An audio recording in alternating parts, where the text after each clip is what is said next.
Você conhece esses dois verbos? Raise e rise. Eles te confundem?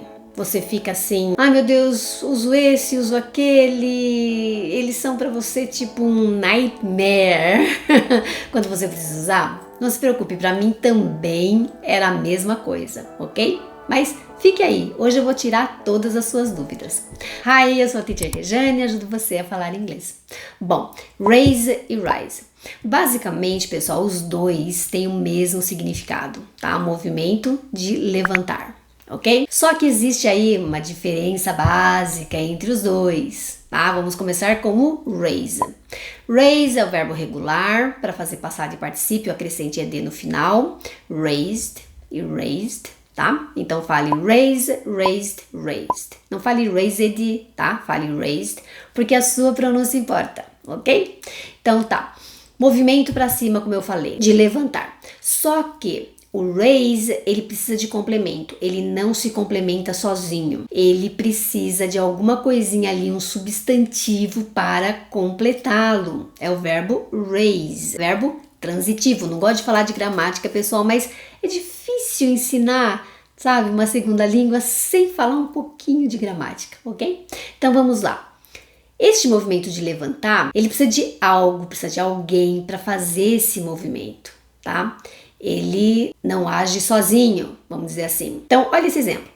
The government is planning to raise taxes again. O governo está planejando aumentar ou subir os impostos novamente. Quem é que vai dar essa ajudinha aí pro verbo raise? O governo, né? Aumentando os impostos. Então, o verbo raise, ele precisa de uma ajuda, tá? Ele não age sozinho. Olha esse outro exemplo. I raise my eyebrows when I'm surprised. O que é eyebrows? Isso aqui, ó, é sobrancelha, tá?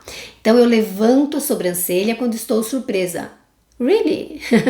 Tá? Então, o verbo raise, ele precisa da ajudinha de alguém, certo? Então, eu preciso levantar minha sobrancelha. Ela precisa da minha ajuda para levantar, certo?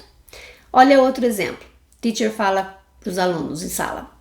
Hey guys, raise your hands if you have any questions, né? Pessoal, levantem aí as mãos se vocês têm perguntas. Então, precisou de uma ajudinha aí, né, para levantar as mãos. O aluno é que vai levantar a mão, certo? Então, o verbo raise, vamos dizer que ele precisa de uma ajuda para fazer esse movimento aí de levantar, aumentar e tal. Agora já o verbo rise, que é irregular, cujo passado é rose e particípio passado é risen, rise, rose, risen, ele já não precisa de ajuda de ninguém, tá? Ele já é independente, não precisa de complemento, tá? Ele faz as coisas sozinho, não precisa de ninguém para ajudar. Olha esse exemplo.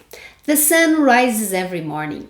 O sol nasce todas as manhãs, ninguém precisa ir lá ajudar o sol a nascer, certo? Ou esse outro aqui, ó. The bread's risen in the oven. O pão cresceu no forno, ninguém foi precisar lá ajudar o pão a crescer. Não é verdade? O pão simplesmente você pôs no forno, ele cresceu, tá? Aí usei present perfect. The bread has risen in the oven, ok? The bread's risen, né? Que eu falei, tá? Que eu contraí lá, tá? O has eu contraí the breads, tá? Só com o S. Bom, é isso. O verbo rise, ele não precisa da ajuda de ninguém, tá? O movimento é sozinho, por ele mesmo. Olha esse outro exemplo aqui. I rose from my chair in despair. Eu levantei da minha cadeira em desespero, tá? Eu levantei, ninguém me ajudou, eu fui lá e levantei, tá? Já o raise, né, precisa da ajudinha do aluno para levantar a mão, a minha ajudinha para levantar a sobrancelha, ou a ajudinha do governo para aumentar os impostos, né?